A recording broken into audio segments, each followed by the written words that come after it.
I had the best idea for a really hateable villain. And apparently I have a knack for that, so we're going to talk about very hateable villains today. So welcome back to week 17 of Let's Make a Book Baby, where I'm taking you all the way from the very beginning of writing my book until I publish it. My main characters, Ari and Marcus, have been taking me through a journey as much as I've taken them through a journey, so it's been a really interesting time. But they don't know my next plan, which is to give them this very hateable villain to deal with. Except I am in a mood, and I think that people are going to have fun reading it because I'm having fun writing it. So I wanted to tell you about some of the ways that I make my hateable villains so hateable because I don't say that I hate many people. So if I'm saying that, it's kind of like, oh... That's a big deal. If you haven't heard about this book so far, it is a steamy werewolf book. The two main characters are Ari and Marcus. They're long distance best friends, but they have always had these secret feelings for each other that they kind of slowly piece together in the very beginning of this book. Because in this werewolf world, they're expecting to have fated mates, and they each don't want to take that away from each other, like take that life experience and joy away from each other. So it's very wholesome. They're too kind for each other's good. So pairing that with absolutely detestable people is going to be very interesting because Ari is a complete badass and Marcus doesn't know what his full inner wolf is like. Which I know this is all very silly if you don't read werewolf books, but I have a lot of fun with it. I think with my werewolf books in particular, I really like to write about a specific villain, but I kind of noticed my knack for writing especially obnoxious villain men is because I like to write about these abusers getting their ass totally handed to them. So I think that's pretty easy to do sometimes. They have a lot to poke fun at, and it started in Soul Survivors, where the villain, Dr. Sumner, is one of my most hated characters of all time. Which is saying something because, as I said, I enjoy doing this. I will say, a lot of people really hate Mason in the My Shy Alpha series. A lot of people really hate Steven. But Dr. Sumner, he is like a huge authoritative figure in the world, in the United States especially. And honestly, that book has been really creepy because it is kind of pointing out a bunch of things that are happening right now. But it's still very accurate to the types of people who are in power, who also use power plays over people. So that hence abuse. We don't appreciate them in any which way or form. Of course, he is a pedophile. I don't like that has also, like, I like that it's being pointed out. I don't like that it happened. And continues to happen. Spoiler alert, but you know, this might be a drop. That is the exact type of person that I want to make so afraid that he pees his pants.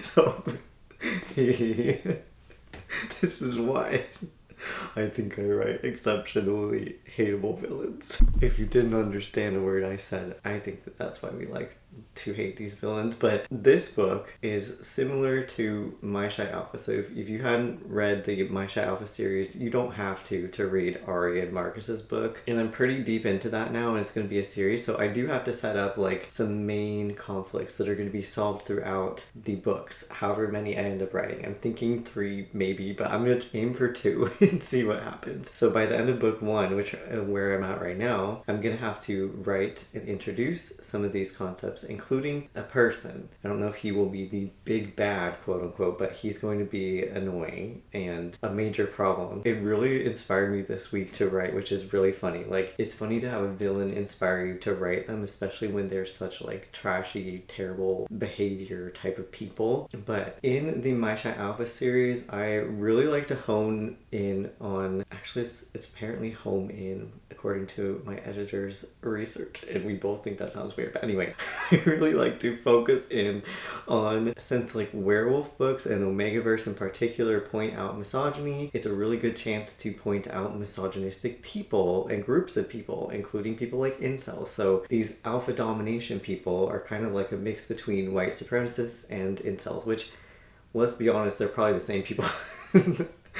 And in Soul Survivors, Dr. Sumner was a white supremacist. He's an evil doctor. So, you know, eugenics, all that stuff. And in this book, it's almost like from the My Shy Alpha series, they dealt with a lot of these people. I'm not going to spoil that in case you want to read that series, but Ari is the son of the two main characters of the My Shy Alpha series. We also meet Marcus's parents in that series, but they can be read completely separate. It's just that I kind of like having this history, like creating this world's history. So if you know the history of that book, you'll kind of realize like, oh, these people now have evolved, like these stragglers left over of this terrible mindset of alphas wanting to dominate. You can see how they are like maybe a generation after what was happening in that book, or even the same people just clinging on to the last little threads of power that they can find and not being very successful at it. So this is like a group of defunct alpha dom, white supremacist, misogynist incels, and we're gonna rip on them the whole time, and I love it. I love it. I'm so excited.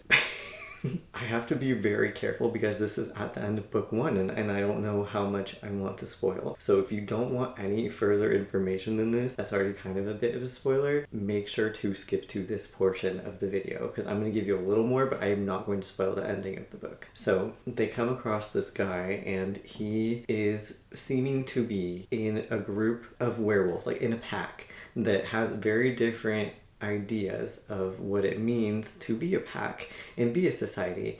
And basically, like through the other books, I feel like I've already talked about this and I can reiterate it here, but not like to the point of being like, let's unpack every little inch of this. This is kind of like, okay, these guys, we know that their system fails. Like if you have a system that doesn't support all of its people, inevitably it's going to crash and burn and you're going to eat your words, basically. This is like the aftermath of that, of people who can't let that go, can't learn that lesson, and are still trying to lord over other people in a abusive, domineering, horrible way. So they have siloed themselves into this little society, and that means that their take on things is going to be very different from the rest of society. So right away they just embarrass themselves by not knowing how to associate with other people who have empathy and who are like, oh, why is this person doing this? Like it, just very basic things like greetings, because they have siloed themselves so much. Now this is like an actual problem in real life with cults and things, that they kind of get themselves so grouped in that then they get proof that the outside world's unsafe, that they don't accept them. But our werewolves that we love in Greenfield Pack know this, and they're going to be very careful when associating with other packs who have isolated themselves, because that usually means that they're kind of dangerous. So they're going to be like, oh, we need to be in our little meeting area, keep this contained, and keep ourselves seeming neutral so that they'll spill more secrets, but then not realize that they're kind of embarrassing themselves by being really weird and really creepy and all this stuff. So they're just getting this guy to say all these terrible things that they can take him down for.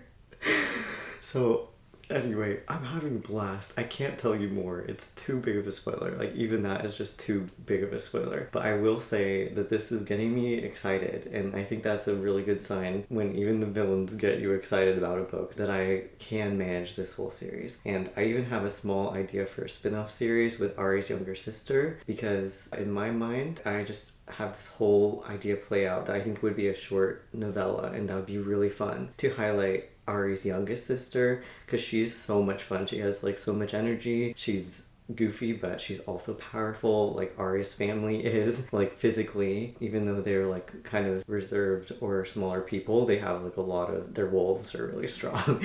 And so she is a werewolf in a metal band, and she like writes music for the whole band, so she's like kind of a musical genius, and I just love her so much. So I think that she needs to be like a grounding force for who would be her fated mate, which is going to be a very young young woman, because she's also young, they're both young, like at her age, who is inside of this insidious siloed pack, who's going to be like, wait a second, like the actual world actually has these freedoms. It's going to be a grieving process for that character. So I think that'd be a very interesting concept. But now I'm coming to a point where I'm like, if I do write that novella, I'm kind of worried that it could spoil some of book 2 or book 3 for Ari and Marcus's story. So I don't know if I have to wait, like maybe I'll write it and then wait to publish it or not. So we'll see. That's my update for this week. I wanted to share with you all my ideas. I'm going to be taking down the incels as usual. If you want to read about that, I did write about it in the My Shy Alpha series, and I will say it's a pretty epic takedown. I had a lot of fun. You get little bits of it throughout the book, but by book 3 you're like, oh hell yeah. It's amazing.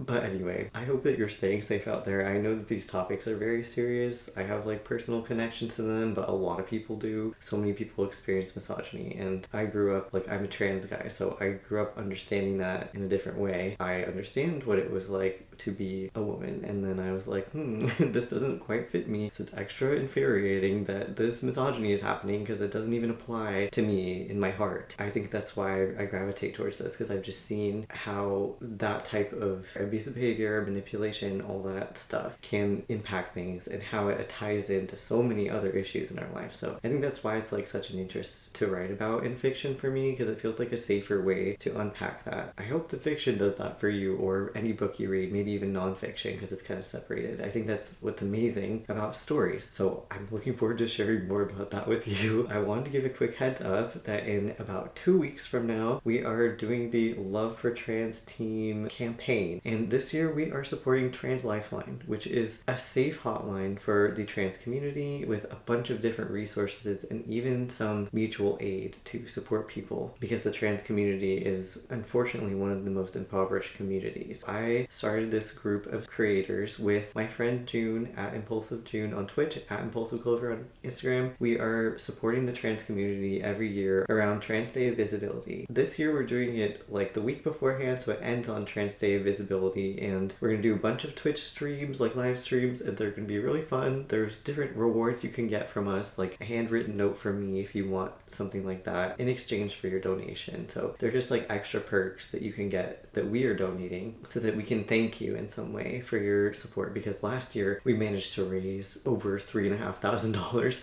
for the Advocates for Trans Equality. So I'm excited about that. I think that it is going to be very fun regardless of how it turns out, and there's never any pressure to donate. But if you'd like to come hang out and join in the activities, we're going to just be doing some extra fun collabs and things. So even just viewing the stream is a huge support, because it gets more people to watch. It like pushes up higher on the discoverability page on your category, and so it means a lot to us if anyone's even just watching. So thank you for being here. I hope that you have a good rest of your week, and I will update you very soon on how the rest of the book is going. We're getting really close to the end. Goodbye for now.